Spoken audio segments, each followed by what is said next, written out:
मैं दीपक शर्मा, आपके अपने YouTube चैनल दीपक साइंस क्लासेस में आपका स्वागत है। बच्चों कैसे हो? आशा करता हूं कि आप सभी अच्छे होंगे, मस्त होंगे, स्वस्थ होंगे, तंदुरुस्त होंगे और घर पर बैठ करके अभी सोच रहे होंगे कि हमारा नया सिलेबस कैसा होगा, हमें किस तरीके से पढ़ना है। ठीक है ना?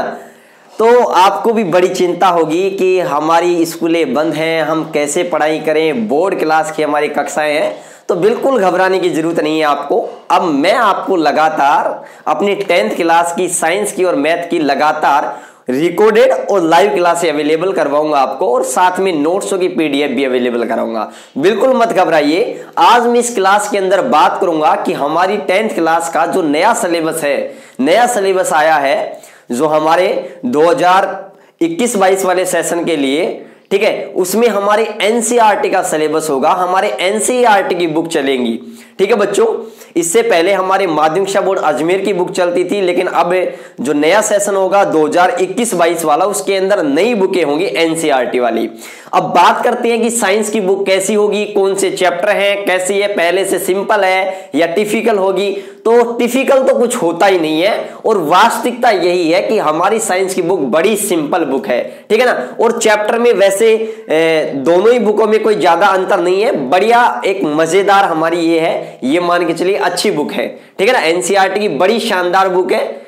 काफी लोग ऐसे सोचते हैं कि NCERT बुक बहुत टिफिकल होती है। नहीं, ऐसा कुछ नहीं है। सबसे सिंपल बुक मानता हूं मैं तो। ठीक है ना? सबसे जबरदस्त बुक मानता हूं NCERT को।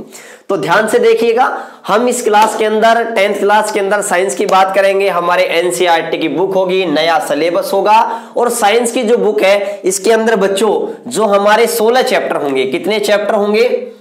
16 चैप्टर होंगे। कौन कौन से चैप्टर होंगे तो वह मैंने लिख रखा है। हमारा पहला चैप्टर होगा रासायनिक अभिक्रियाएं एवं समीकरण। दूसरा चैप्टर है अम्ल, क्षार एवं लवण। तीसरा चैप्टर है धातु अधातु। चौथा चैप्टर है कार्बन एवं उसके यौगिक।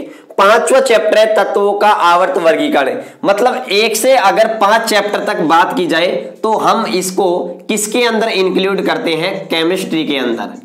मतलब ये किसके पार्ट है? केमिस्ट्री के।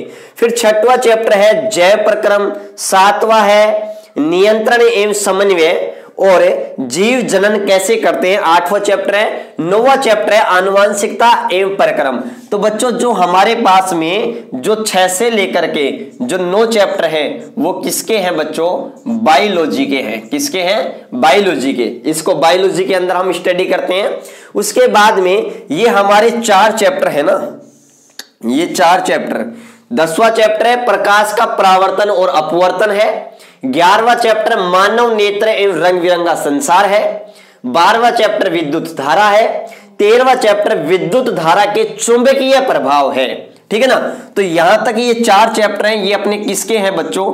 फिजिक्स के हैं। किसके हैं? फिजिक्स के हैं। और उसके बाद में अगर ऊर्जा के स्रोत, 14वां चैप्टर है ऊर्जा के स्रोत। 15वां चैप्टर है हमारा पर्यावरण। 16वां चैप्टर है प्राकृतिक संसाधनों का संपोषित प्रबंधन। ये चैप्टर हमारे पर्यावरण के हैं, एनवायरमेंट साइंस के हैं।